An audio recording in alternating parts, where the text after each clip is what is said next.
Scarloey made a face. "Not again, Nancy, please. Just a tiny polish," she said. "You must look nice for a 100th birthday." "I'm nice. You're just a fusspot." "And you're a horrid old Crosspatch," said Nancy back. Scarloey smiled. "Nancy," he said, "I really was a Crosspatch once. Shall I tell you?" "Yes, please." "Well, come down, and I'll tell you it properly while you're fussing up there."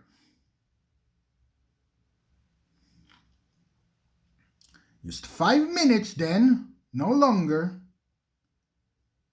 Nancy sat down on a box, and the old engine began.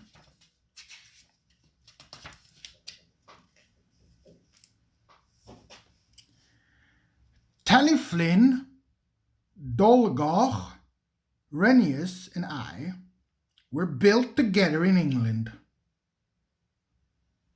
"Who," asked Nancy, "are Tally Flynn and Dolgar?"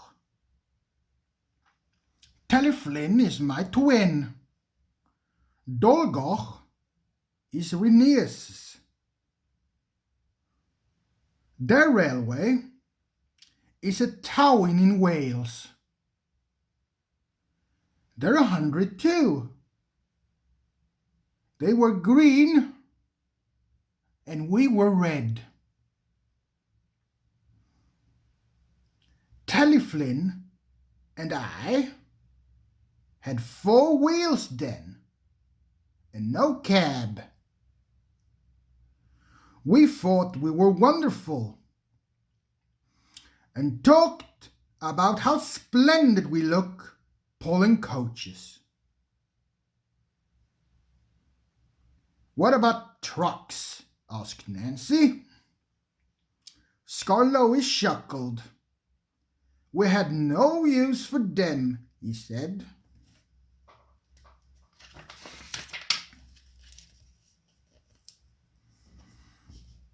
I was finished first and sent away on a ship.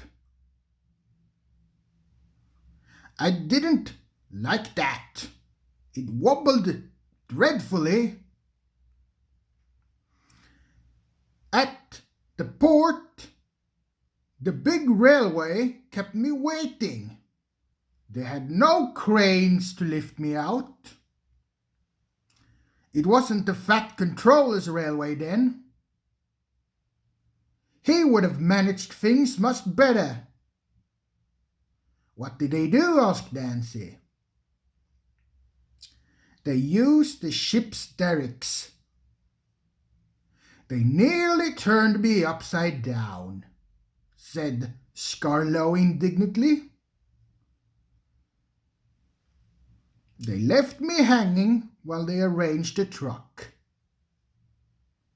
"You must have looked funny," gurgled Nancy. "Yes, and I felt it too. I got crosser and crosser."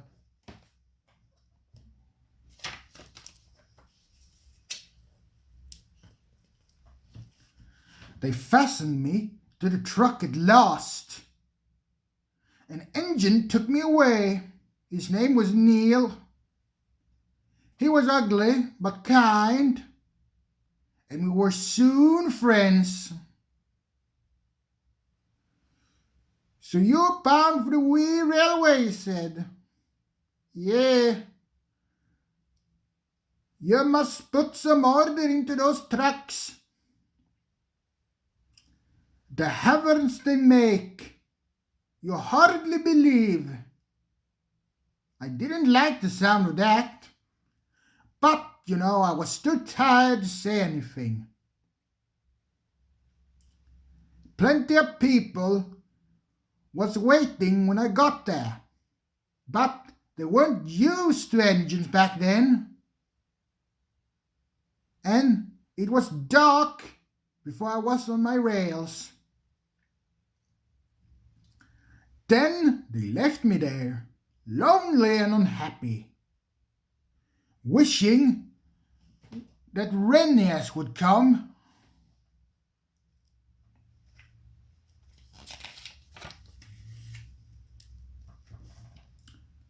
Trucks were everywhere the next morning. Suddenly, with a rattle and a roar, a train of loaded trucks came in. I was surprised. "There's no engine," I said. A workman laughed. "They come down by gravity," he said. "The empty ones needs pulling up, though. That's why you've come." "But can't gravity, or whatever you said, just do that?" Gravity only brings things down. We need horses or engines to pull them up.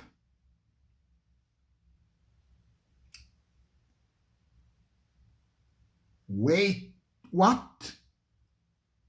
Have I to pull trucks? Of course, I won't. I want coaches." He just laughed and walked away.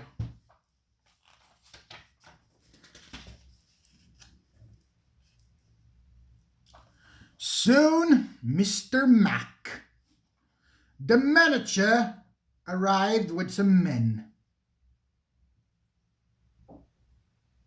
He showed them my parts from a book. "We're going to steam you, Skarloey," he said. "Can I pull coaches, sir?" "No, certainly not." I gave him such a look. They didn't understand engines. So it was easy. My fire wouldn't burn, and I made no steam. I used to blow smoke at them. They called me bad names, but I didn't care. The next day they tried again, and the next, and the next. I just gave them my look, and I wouldn't do a thing.